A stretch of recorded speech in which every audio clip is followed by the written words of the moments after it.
Hi, my name is Marian. I'm the founder of Top Remote Worker.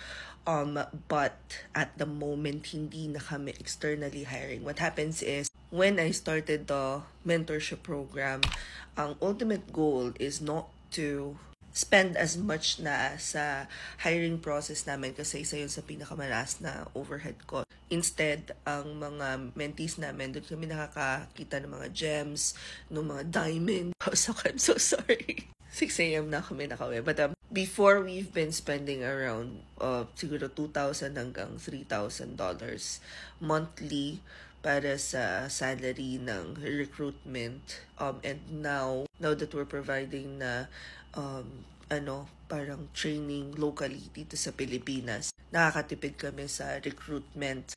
Kasi yung mga mentees namin, doon kami nakakahanap ng mga pwede namin i-match sa clients. And then yung mga global needs naman, like if we need someone from South America, ganyan.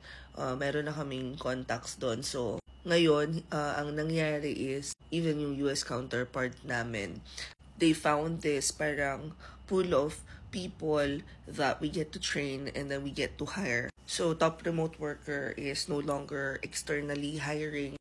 Not yet, I think. Hindi ko makita kasi doon sa trajectory nung client acquisition namin ngayon. Medyo mabilis siya. So, if we ever need someone na medyo may very specific skills, definitely popost ko siya dito.